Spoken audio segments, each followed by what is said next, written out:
Okay, this week, in addition to being Parsha Tzava, there's also a special Parsha, Parsha Zachor. We know that about this time of year, around Adar, there are 4 special Shabbosos. So the Shabbos before Rosh Chodesh, or if Shabbos falls on Rosh Chodesh, you have Parsha Shkolim. And the Shabbos before Purim is Parsha Zachor. And then 2 Shabbosos before Rosh Chodesh Nisan is Parsha Parah. And the Shabbos before Rosh Chodesh Nisan, or it could be Rosh Chodesh Nisan too, is Parsha Zachor. So there are 4 special parashas which kind of prepare us, really, for Purim and Pesach. So, Parsha Zachor tells the story of the conflict against Amalek. And the story of Purim, the struggle of Mordechai and Esther against Haman, is one battle in that ongoing war. So therefore, Amalek is relevant to the whole Purim story. Right? Haman is called Haman Agagi. He was a descendant of Agag. Agag is the name that was given to kings of Amalek. So Haman was not just from Amalek, he was from the royal stock of Amalek. And therefore, anything that has to do with Amalek is relevant to Purim. So we know that the Shabbos before Purim was Parsha Zachor. We remember what Amalek did on Purim itself. The Kriyas Torah, the Torah reading, is the story of Amalek. So it would be a worthwhile enterprise, I think, to put Parsha Tzava, the regular Parsha, aside and speak a little bit about Amalek. It's very, very interesting that the hatred of Amalek for the Jewish people is not rooted in the hatred of Esav for Yaakov. That would have been the very simple understanding. We know that Yaakov had a twin, Esav. Yaakov stole the blessings. Esav consequently hated Yaakov. Amalek was an actual person, a grandson of Esav. And he was the progenitor of this nation called Amalek. So we would have jumped to the conclusion that the reason Amalek doesn't like the Jewish people is because they've inherited the hatred from Esav. Now, when I say that's not the case, I should temper that. There really is some evidence this way and that way. But the Gemara in Sanhedrin seems to be very explicit at this point, that the hatred of Amalek is rooted in a totally different story. And let me just tell you that story bekitzer, in short. Esav had a son named Eliphaz. Eliphaz had a concubine named Timnah. And their child was this Amalek. So the Gemara says that Timnah was not really meant to be a concubine. She was a princess. She was a princess of the Chayri. The Chayri were the people that occupied Har Seir before Esav conquered it. Esav and his people displaced the Chayri, and Timnah was a princess of the Chayri. Anyway, this Timnah had heard about the Jewish people, about Avraham Avinu, about Yitzchak Avinu, and she wanted to join them. She wanted to convert. So she presented herself to Avraham, to Yitzchak, and they said no. They denied admission. So she figured that if I can't marry the elite of the family, I'll do second best. I'll marry into the family of the black sheep. Esav was the black sheep of the family. So I'll marry into that branch. So she became a concubine to the son of Esav, to Eliphaz. So imagine that. She was really a princess, but she so much wanted to become attached to the Jewish people that She willingly made herself a concubine to whom? To the child of the black sheep of the family. So the Gemara says, from that, Amalek emerged. Why? They should not have distanced her. There was a time, there was a grievance on the house of Avraham and house of Yitzchak that they sent her away. Really, they should have brought her in, and they didn't. So she had a grievance, and from that Amalek emerged, which seems to imply that the hatred of the Jewish people, Amalek did not get from his father's side. It wasn't from his father's side, Eliphaz, who was the son of Esau. It was from his mother's side. It was from Timnah. Right? Timnah was rejected, therefore Timnah had a hatred. Now the amazing thing about hatreds is that they begin as personal grudges and they become ideological. Now this is a pattern. Where do we find this? In the Megillah. Right? Esau, who is the descendant of Amalek, his issue with the Jewish people begins as something totally personal. Haman, rather. Something totally personal. Mordechai refuses to bow down. So Haman is very, very upset. By the time Haman makes it to Achashverosh, at least as Chazal understand the verses, Haman makes a very, very organized presentation of all the grievances with the Jewish religion. And if you cite the Midrashim, he gave an entire catalog of the faults of the Jewish people and their rituals and their observances. That means this is a tendency. We rationalize our personal, petty, hurt feelings by developing ideological and philosophical arguments. And this is a pattern. It wasn't just Haman, all the way back to Amalek. So, again, initially it was a very personal thing. Their mother, Timnah, had been rejected by the house of Avraham. They became an ideological battle. What was the issue? Now, the Sfarim, Sifrei Chasidus, Sifrei Machshava, seem to make the following argument: that there are really two ways of looking at the world. One way is to look at the world as a place where there is hashgach, where God supervises, manages, controls the world. That's one way of looking at it. There's another way of looking at the world, that it is a place where things happen by chance. By chance. There's no reason why things happen. Things just happen. Almost at random. There's a certain randomness in the world. And therefore, there is no providence, there is no control, God doesn't run things, things just happen. In Hebrew, that's called mikra. It's called mikra. Mikra is chance. Now, a roll of the dice, a spin of the roulette wheel, that's mikra. And we find many, many, many places in the story of Amalek and the Megillah, this word is used. For example, in Parsha Zachor, which we're going to read on Shabbos, it says that, remember what Amalek did? Asher karcha baderech. Asher karcha baderech, which means they chanced upon you on the road. Almost as if it was a haphazard collision. That Amalek just bumped into us on the road. In fact, Chazal tell us they traveled a distance of 1,600 kilometers to attack the Jewish people. But from their perspective, it just happened. Things happen. Asher karcha baderech, mikra. And needless to say, that's the antithesis of the belief of Klal Yisrael. Because we believe in a world where there is no mikra, there is nothing which happens by chance. Everything is guided and directed by the Ribono Shel Olam, and they believe in the word mikra. Haman also believes in this. We find a very interesting thing, that it says that after Haman had his humiliation,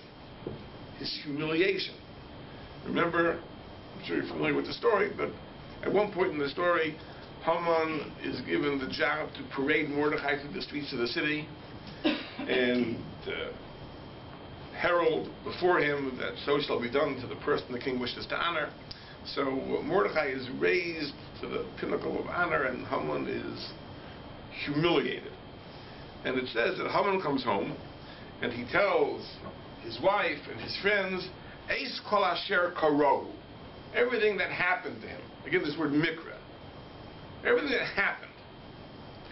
And it says that his wise friends and his wife said, listen, in Mizera HaYehuda Mordechai, if Mordechai is a Jew, Asher HaChilo Salim Polofanav, and you've begun to fall before him, Lo Suchalo, that's it, you're finished. Kinofel Tipa Lofanav, you are certainly going to have a downfall. Of course, Haman couldn't act upon that information, because Odam Medabram Imo, they were still speaking. The Sarisi Amalek and the officers of the king came to bring him to the second party, in which Esther revealed the plot, and Haman was hanged. Now, what's going on over here? See, let's think about this for a second. Now, Haman has this scheme, not only to annihilate the Jews, but to jump at the gun and have Mordechai executed. He went to the palace to get permission from Achashverosh to hang Mordechai right away, immediately. And, of course, there's a mishap, and the tables are turned, and not only is Haman unable to get permission to hang Mordechai, he has to contribute an honor to Mordechai. So you would think that Haman should get the message that his plan isn't working. See, he comes to his friends, and he tells them, like, what happened? It just happened. Like, by chance, it just happened. Meaning, it's a setback, but there's no reason we shouldn't continue pursuing the plan. It can still work. I can go to Achashverosh, I can get permission. He'll let me hang Mordechai just after I treated him like a king. There's no problem. The truth is that this is the behavior of a person who fails to see that there is direction and purpose and patterns in the world. This is a person who sees the world just as an unrelated series of haphazard events. You know, things happen that I don't like. Tomorrow's another day. Things can go the exact opposite way. So his wise friends say, listen, Haman, you got it all wrong. That's not how the world works. It says, if Mordechai is a Jew, and you've begun to fall before him, smell the coffee. This is it. You're finished. It's over. The game is over.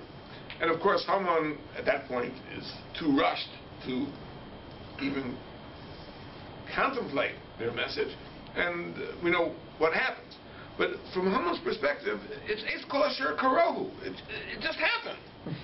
And the Mefarshim say this. The Mefarshim said that Haman was determined. He's going to try again.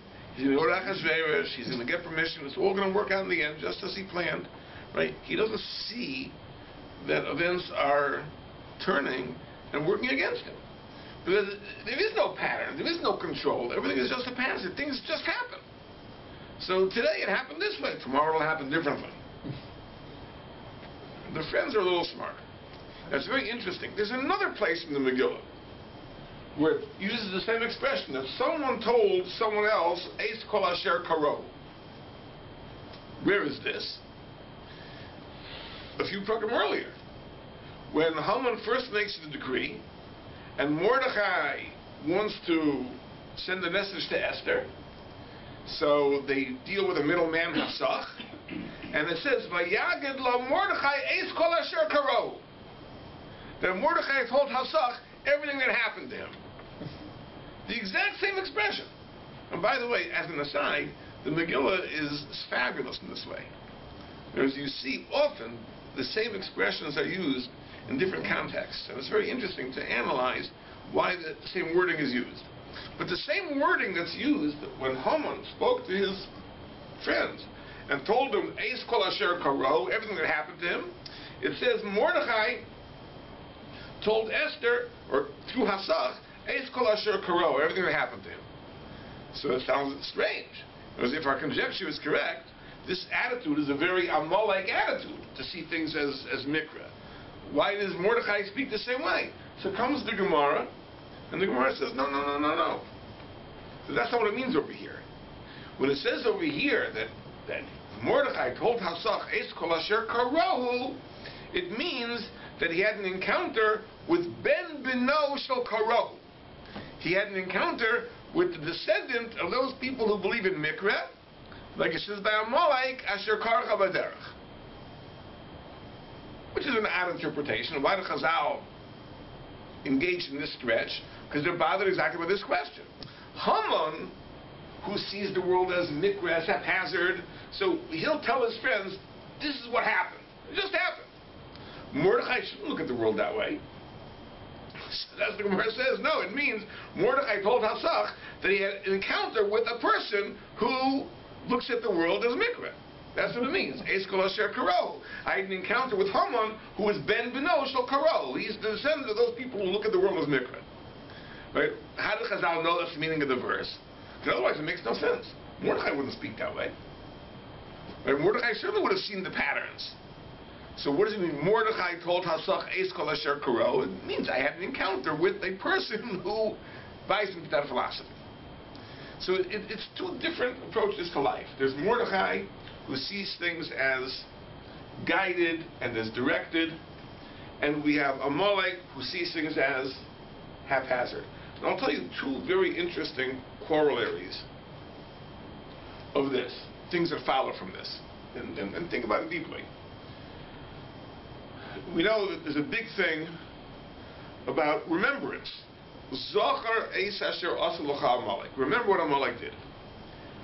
Remembrance only makes sense in a world which is not haphazard. What's with remembering the past? Why do you want to remember the past? What relevance does the past have? If the world is total mikra, things just happen by chance, random. No lesson. So there's no lesson to be learned from the past. That's right. Why remember the past? Because to remember the past means because you recognize there are patterns in the past, and the patterns repeat, and there are lessons to be learned, and there are mistakes to be avoided. That's the idea of remembering. So the idea of Zachor, the idea of remembrance, is not just, it's a good thing to remember the past. Remembrance itself is a weapon in the battle against Amalek. When we engage in remembrance, we are affirming that we buy into the ideology which is antithetical to that of Amalek. Because we buy into the belief that there's hashgacha, there's control, the world is run by God, and therefore there are patterns which are consistent, and there are lessons we can learn from the past. That's what Zechira is all about. So remembrance is actually part of the battle against Amalek, to engage in the very act of remembrance. The act of learning history is really something which is, in a sense, a tactic in the battle against Amalek. There's also another thing. And this is also a Purim Dika subject. The idea of simcha, the idea of joy, is also bound with this idea. See, every life involves some misfortune. Nobody is spared. There is no person that goes through 120 years on this earth without experiencing some loss or some hurt, some insult. It's inevitable. The law of averages just demands that sooner or later something negative is going to happen. How do we maintain an even keel and even to experience happiness in the light of the fact there's so much misery? The idea is we believe that there is hashgacha, there is providence, and therefore there is meaning. There is a reason for the suffering we experience. It isn't haphazard. In other words, if it would be haphazard, if we would see ourselves in a world where we are battered by haphazard forces, it would be very, very, very wretched. I mean, how could we ever smile knowing that at any moment, we could be enjoying ourselves, and then a minute later we're going to be slaughtered. And I'm reminded of the famous mashal that Bertrand Russell said in a different context. He said there once was a turkey, and the turkey every day was fed corn at 9 in the morning. And the next day, 9 in the morning, it was fed corn. And the next day, it was fed corn. And the turkey began to think that this is a veritable law of nature, that at 9 o'clock, corn is served. And so it went on for days and weeks and months until Christmas morning, and the farmer came and cut its throat for turkey, chicken, Christmas dinner. Now, what's the point? The point is this. The point is that when it dawns upon us that we are subject to forces that are totally out of our control, that are totally haphazard and random, we can't have satisfaction in our corn. Because we're not going to enjoy being stuffed if we know that what is waiting for us is the possibility of the farmer with a knife. So if we live in a world where at any moment we can be the victims of random, haphazard violence, pain, suffering, so even on the good days, can we really enjoy what we have? I think not. The root of simcha is precisely in the fact that we understand everything has meaning, everything has purpose, and it makes even our sufferings easier to bear because we understand they are for a good reason, they are for a tachlis, there is an objective.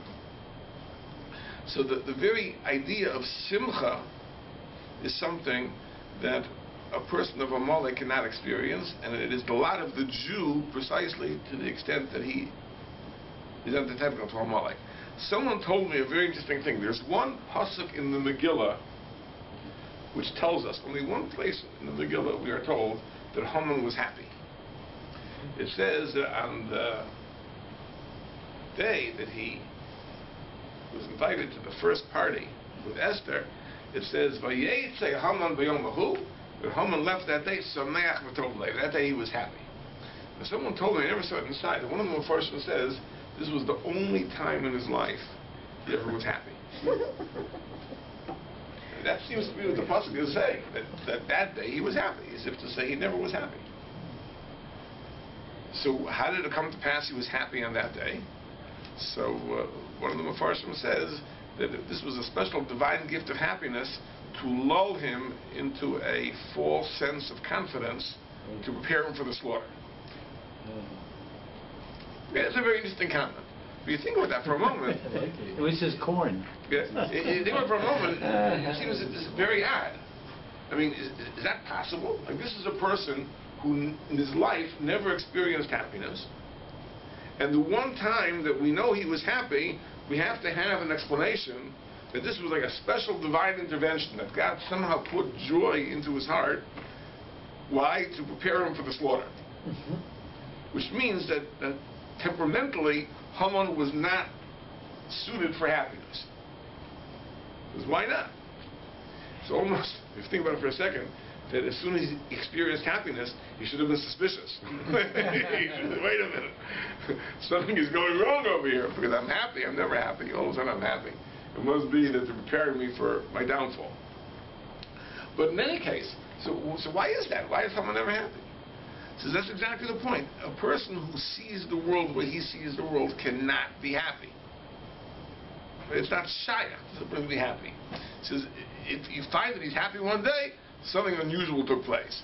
Maybe God somehow injected happy juice into his veins. So today he's happy, and they're preparing him for his downfall. But philosophically, this is a person for whom life is an ongoing torture. There is never happiness. There is never joy. Nothing is good. Everything is wretched, because we are totally helpless. We are helpless in this world of mikra. So it's the Jew who buys into the opposing system, and he sees everything as guided and directed, and everything is for a purpose, which gives meaning even to his suffering. He can experience simcha. So the idea is not just that we remember the story of Amalek and we remember the story of Purim and we're happy because we're survivors of that terrible attack, but remembrance and joy themselves are aspects of our worldview in opposition to Amalek. If you believe like Amalek, there can't be remembrance, there can't be joy. Because we reject the ideology of Amalek, therefore we have remembrance, therefore we have joy. There's one kasha, there's one question on this whole approach. And this approach, by the way, is not an original approach, it's not my approach.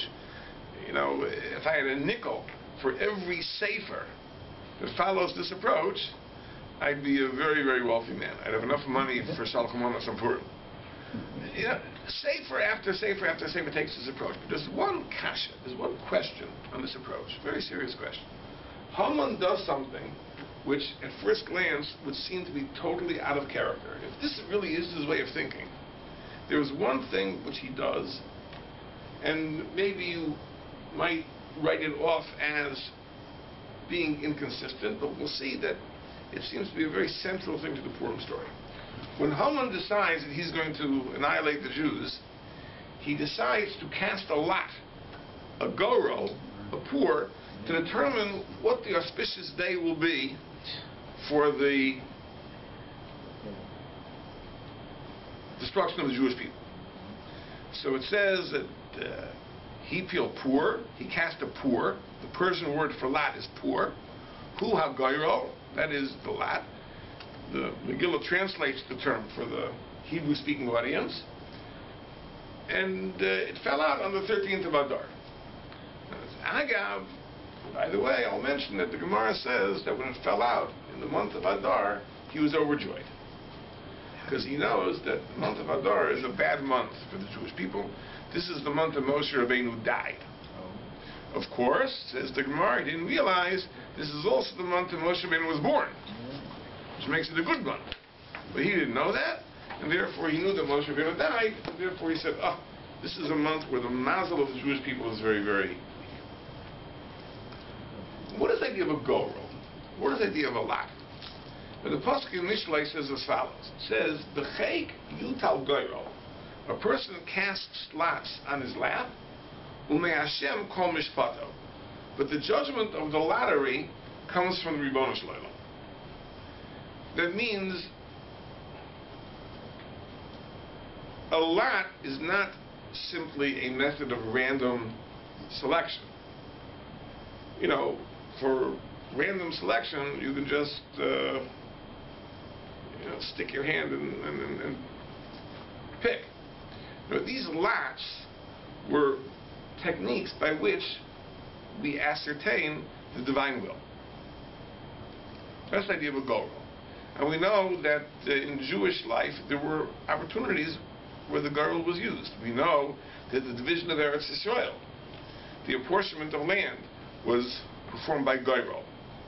We know that on Yom Kippur, when the Kohen Gadol had to designate which of the goats should be L'Hashem, offered as a carbon for Hashem, and which should be sent L'Azazel, that was based on a goro, on a lot. It was a lot somehow as a method by which you ascertain the divine will. That's what the verse says. B'cheik yutal goro u'mei Hashem kol mishpato. And from God emerges the judgment of the lot. If you believe in a world where there is no randomness, where everything is b'hashgacha, so the outcome of the lot is also b'hashgacha. The outcome of the lot is also a function of divine providence. So it makes perfect sense. You want to know what God really wants?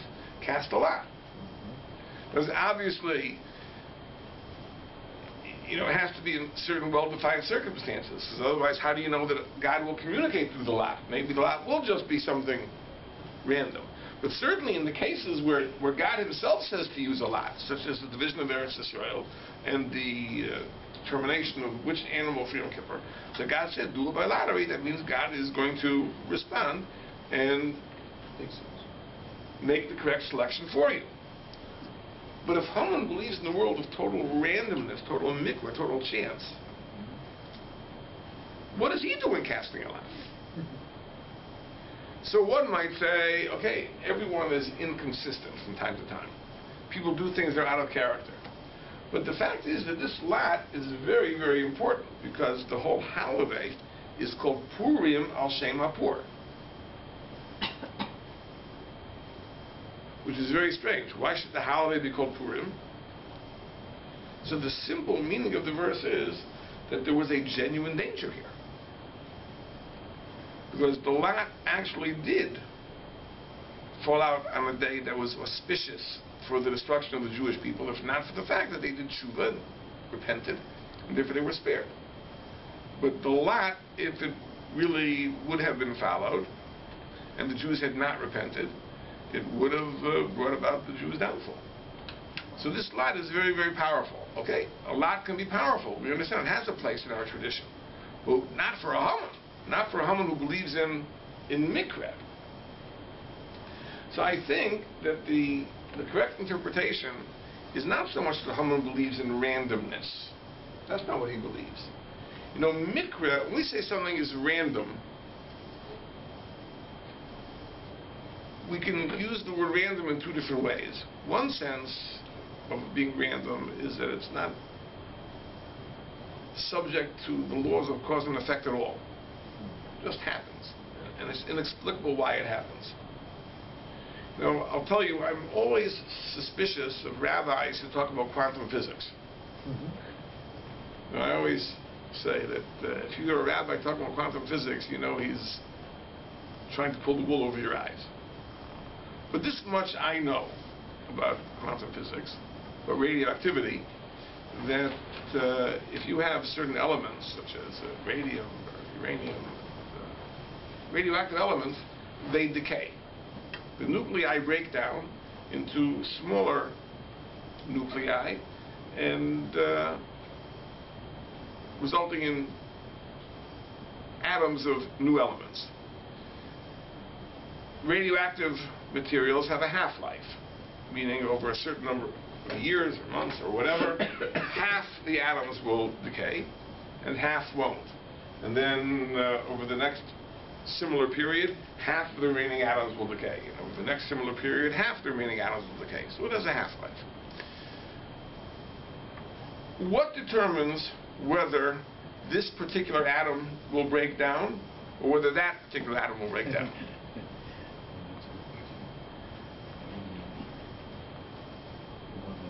You're asking us the question? There's no answer to that question that science has been able to discover. In other words, do the atoms communicate with each other? They say, hey, you go, you please, after you. Right? Not that we're aware of. Right? It seems to be a totally random process. Why this atom decays and not that atom, and why that atom, not this atom, and no one has an answer to that question. In other words, radioactivity, which really was the discovery that led to the revolution in physics, really is a process which is totally inexplicable. It seems to be totally, totally random. Now, we believe no such thing as random. Right? The Rebbeinu Shalom manages everything, even down to the atomic level, and he determines which atom should decay. What the cheshbonos are, what are the considerations? Who knows? In other words, to us it would seem that what difference does it make? Whether it's this atom that decays or that atom that decays. Maybe it does make a difference. Somehow. But we believe there's hashgacha on that. But science will never answer this question.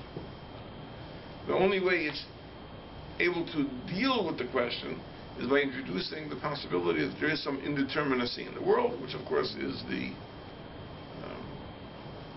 really antithesis of science, the chalal, and this is why quantum physics really not only is a branch of physics, but also a branch of philosophy. It triggered certain philosophical issues as to how the world works and how we look at the world. In fact, it's built-in definition of this. It's called the uncertainty principle, where you don't know where the electron is, actually. You know, that is really, I think, a little different, but again, I don't argue with anybody on this subject, because I really don't know what I'm talking about. But this is the point.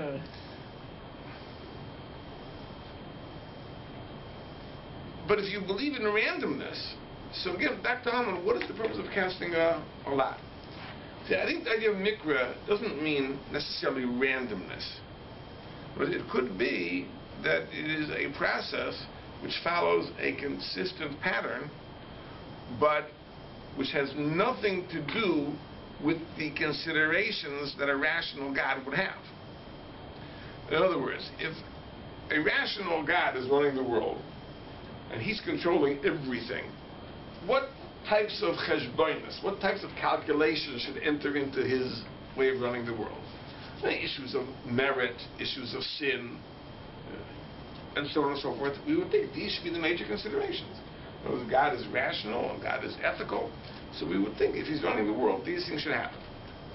A world which runs in accordance with fixed laws is not random, but it is random vis-a-vis the types of considerations you would expect of a moral God. Random just means not consistent with. A process which is totally random is not consistent with any pattern. But a process which is a function of inviolate laws of nature is also random, not in relation to pattern generally, but it is random in relation to the types of patterns you would expect to emerge from a rational, moral God. Because what Haman really believes is not so much in haphazardness, randomness, as fatalism. Because he believes there is a world, that there are patterns that were set into motion from the initial starting position, and things follow their course willy-nilly. They lead to their conclusion following inviolate laws of nature, and schus, chova, merit, sin, divine love, and so on and so forth play no role at all. That's what Haman is talking about. And therefore, from Haman's perspective, the Gorel is a technique for discovering these inviolate patterns. And therefore, he really believes that using a girl will be a very, very effective thing.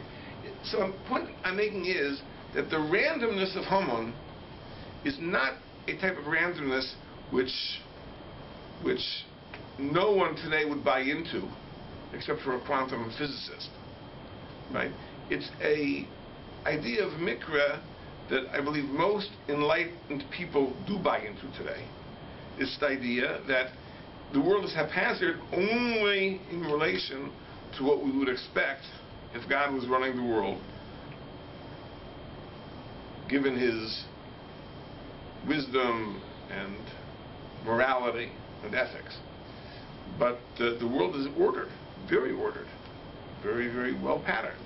It follows laws which are unbending and inviolate, and therefore the goyal is a valuable tool. Can I ask a question? Yes.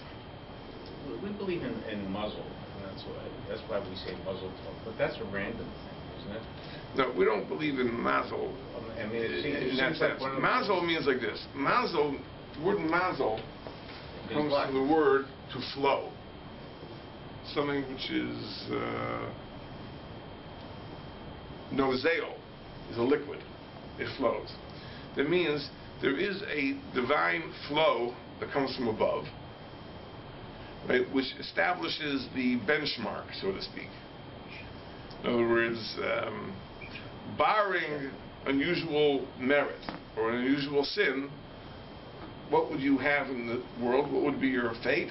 That would be mazel.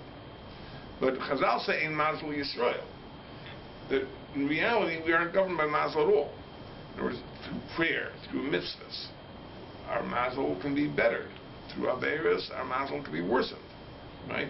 Mazel just establishes the benchmark against which everything else is measured. If you have a mazel tov, it's a good place to be. Because if your mazel is tov, then you don't need such unusual merit to succeed, and you would need unusual sin to fail. If your mazel is ra, then it works the opposite way. But your fate is not bound inextricably to your mazel. Right? The mazel is, in a sense, is Again, as I said, it's the standard against which the actuality is measured. Like to give you an illustration, when the economy is good, it's easier to make money than when the economy is bad. That doesn't mean that when the economy is good, everyone is making money. It doesn't mean when the economy is bad, nobody's making money. Right? In every possible situation, there are people making money, people not making money. Just when the economy is good, it's easier to make money, and as a result, more people do so. But there are still people who fail spectacularly. When the economy is bad, it's easier to lose money. But there are still some people that do exceptionally well. You know, bankruptcy lawyers, right, would do great when the economy is bad. So it's a funny thing, I have a friend who's a bankruptcy lawyer. And I met him at a simcha, and I said, you know, things must be going great. He says, no, not great at all. Why? Because he's a partner in the firm. And all the lawyers in the firm pool their income, and then it's divided. So the only ones who are making money are the bankruptcy lawyers, but the rest of the firm isn't making any money, and we're sharing our billings with them. So it's not really so good. But if he was in private practice, it would be good. Now, what I'm saying is that what Haman buys into is not a world which is totally random and haphazard. It's not things that just happen. It's things happen in accordance with fixed patterns, but not related to schus, not related to chova, not related to divine favor, and so on and so forth. And that's why the philosophy of Amalek is a very, very, very persuasive one. Most people believe that exactly today. Most people believe we live in a world that's governed by laws of nature. It makes no difference whether you're good, whether you're evil, whether you daven, whether you don't daven, whether you do mitzvahs, whether you don't do mitzvahs. Nature is nature. And you can't avoid being affected by that. Klal Yisrael doesn't believe that. Klal Yisrael believes that to a great extent our fate is a function of divine providence. We are not controlled even by the laws of nature. And that's a very, very different thing. And that's why our goal is very different than Haman's goal. Haman's goal is to ascertain what the fixed forces would allow for. Our goal is to ascertain what does the Ribono Shel Olam want to come out at any given time. And accordingly, Haman's goal turned into something positive for us. When we observe Purim, you know, the danger of Purim is we get so caught up in the fun that we don't think serious thoughts about it. But really, this is what we have to extract from Purim. We have to extract from Purim the idea that we live in a world which the Ribono Shel Olam manages is on the basis of our being deserving or being undeserving. The fixed laws of nature cannot determine the ultimate outcome. It really is all a question of divine providence. And it's really that which gives us the simcha, as we said, the joy to face life, because we know that everything has a meaning.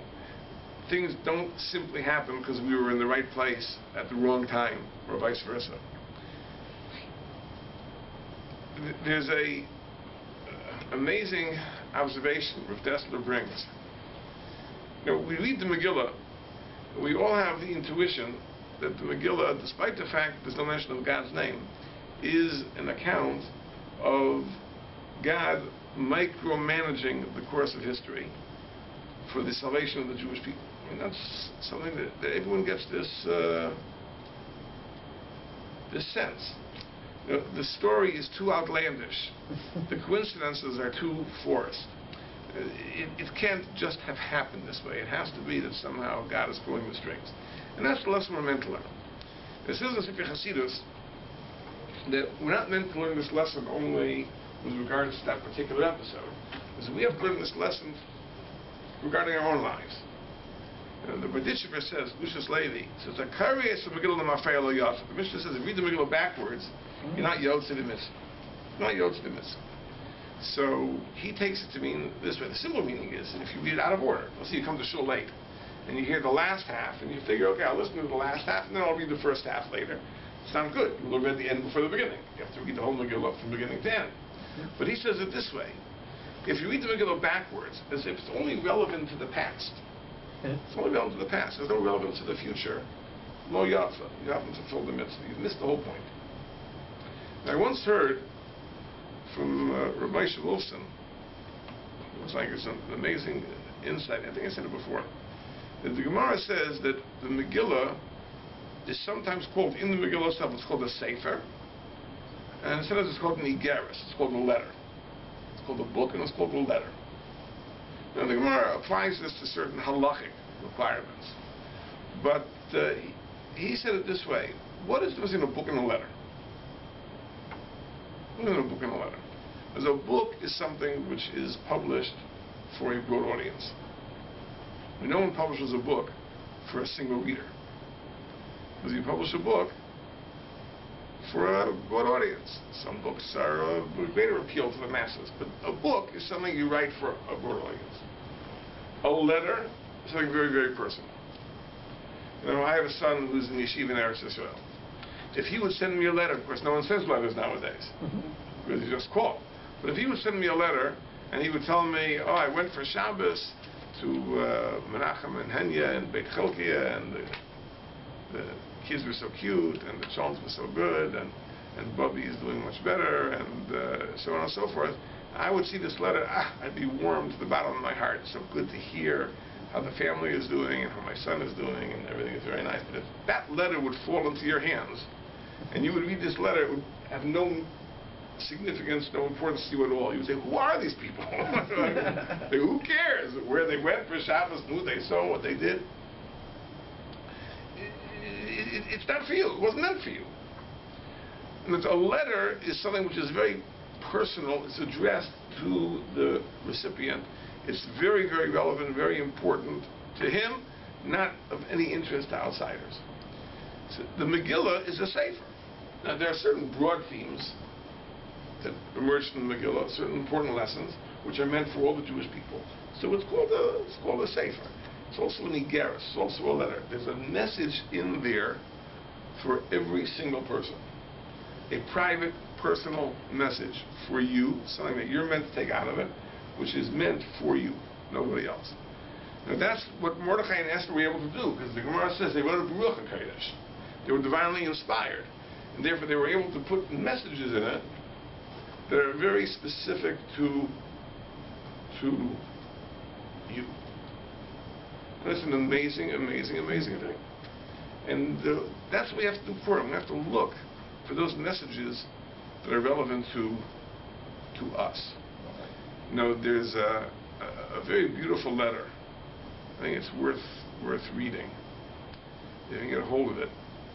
In the first chelek, the first volume of the Michtav Meliel from Rav Dessler, is a very, very beautiful letter. It's translated in English, in the English translation.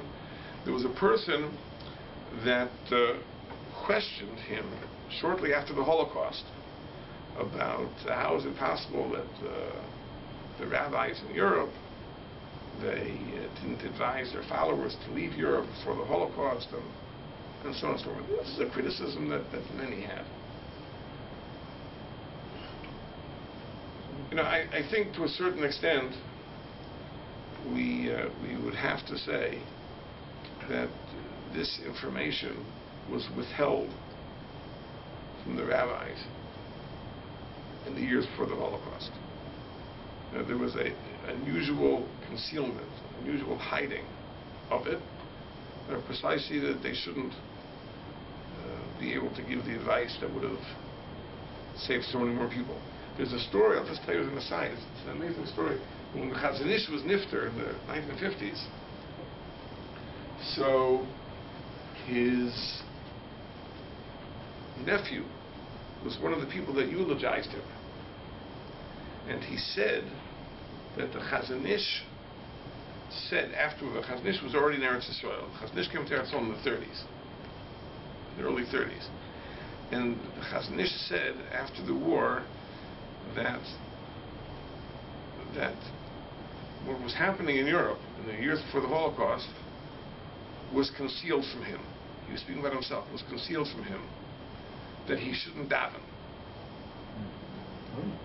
Mr. Chazanish said that if he would have known and he would have davened, says perhaps it could have been averted. Chazanish said about himself. Which is a frightening thing. There was a certain amount of concealment, but the Chazanish felt, in any case, he had to respond to this person who was trying to make a more general point. That, well, what do rabbis know? And why should we trust their judgment? And you see, they were wrong then, and they're probably wrong now. So that's why it's a very beautiful letter about Amunas Chachamim, about trusting the great Chachamim. He says that anybody who would have ever spent time in the company of the Gedolei Yisrael, such as Chavetz Chaim and Chaim Ozer, as he did, would see that the wisdom and the insight and the seriousness they brought to their deliberations was something that was extraordinary. But in that letter, he says a very interesting thing. He says that, Megillas Esther is an example of how people misjudged Jewish leadership. Because we know that Achashverosh sent an invitation to all the Jews of Shusha to attend the party in the first chapter of Megillas Esther. And it was a very serious problem. Obviously, this party was not a party to which Jews were meant to attend. The food, the drink, the entertainment, who knows? It was not a party where a nice Jewish boy or girl should find himself or herself. So, but the king calls you. So what are you going to do? You can't arouse the king's anger. You better go. There was one person who said, don't go, don't go. He pleaded that Jews shouldn't go, and Jews shouldn't go, and Jews shouldn't go. And that was Mordechai. And they said, look, Mordechai is a little bit of an extremist.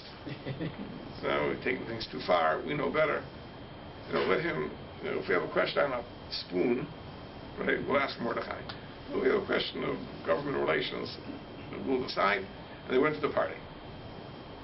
Sure enough, at the party, something happened which confirmed that they had made the right decision, at least in their eyes. What happened? That for not coming when called, Achashverosh deposed and perhaps even executed his own wife, Vashti. So the Jews said to themselves, imagine that. His own wife he beheaded because she didn't come. You think he would have hesitated to do the same to Jews who would refuse to come? So they were convinced he made the right decision. Now, in fact, Chazal say that going to the party was one of the sins for which the Jews were deserving of destruction. But the Gezeira of Haman, the decree of Haman, took place 9 years later. The party was in the 3rd year of Achashverosh's reign. The decree of Haman was in the 12th year of Achashverosh, 9 years later. Now, 9 years, no one connects the dots. I pointed out once that they say when you train a dog, so if the dog does something it's not supposed to do, it urinates on the carpet, you're supposed to take a rolled up newspaper and hit it on its snout, but you have to do it immediately when it commits the offense. If you wait for a minute, the dog can't connect the two. The dog can't connect the blow to the offense. It has to be simultaneous. So, okay, human beings are a little better than dogs for that. But if it's a 9-year interval, no one connects to it. What happened now? There was a gezeira, there was a decree to destroy the Jews. Because 9 years ago we went to the party. No one makes that connection. We expect if God is going to do something, it should be immediate. It's like the joke. They tell the joke about the person who's praying to God. And he says, Ribono shel olam. He says, to you, $1 million is like a penny. He says, to you, 1,000,000 years is like a second. He says, Ribono shel olam, give me a penny. No. And God answers back, wait a second. The Ribono shel olam is not in any rush. Right? So if he does something 9 years later, so of course it's connected.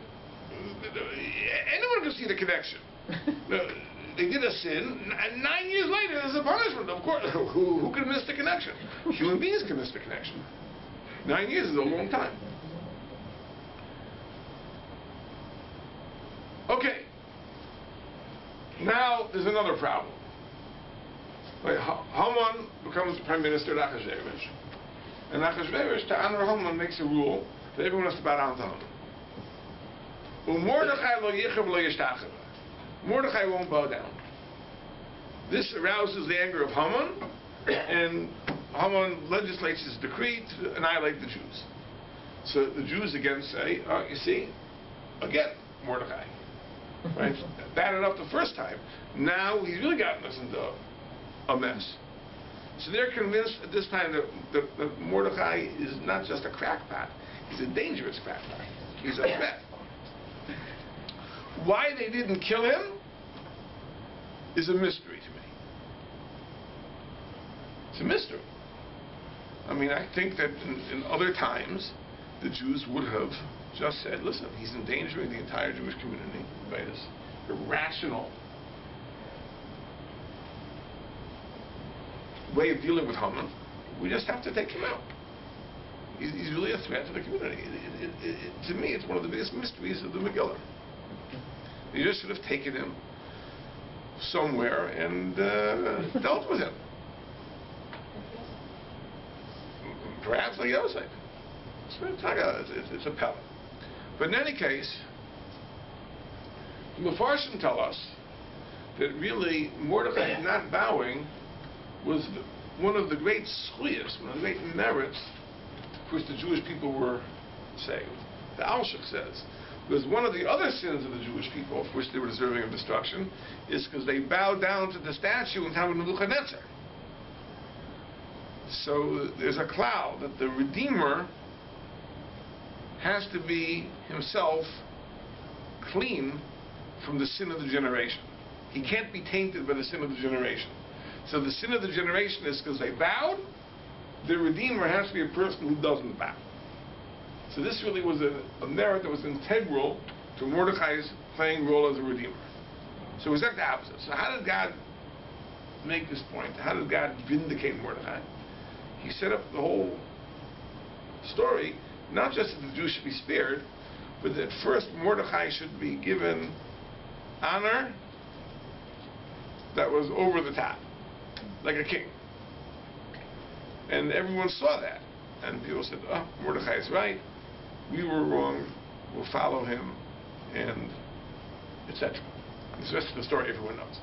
So Rav Dessler says that at the time everyone thought that Mordechai is mistaken, he's wrong, he's dangerous, he's antagonizing Haman for no reason. But really, in the end of the story, we see it's the exact opposite. That Mordechai really was right all along. If we had followed his advice in the very beginning, the whole story would not have happened. We wouldn't, which, by the way,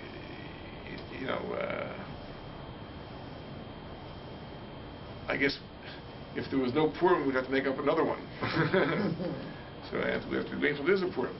But we wouldn't have had the stress of having to go through the ringer had we listened to Mordechai in the first place. But that's a very valuable lesson. That's a lesson that we have to respect our Torah leadership. We have to listen to them. We have to understand. They may see things from perspectives that we don't have. To us, who get our opinions from the Toronto Star and the New York Times, we might have one way of looking at things, but the Gedolei Yisrael who get their ways of looking from Torah, they'll have a different insight, a different perspective on things. We have to value that. This is just one of the lessons that we learned from the Megillah. And this lesson is on two levels. It's on the level of Sefer. It's a general lesson. It's a lesson it's applicable to everybody. But on the level of Igeres, everybody in his own life, every challenge that a person faces as an individual, says if we take out the lessons from the Megillah that will enable us to address our challenges, then it's like a personal letter that's written to us. It will be not only a very happy Purim, a very, very lively Purim, hopefully a very, very meaningful one as well. Next week, we'll talk a little more about Purim.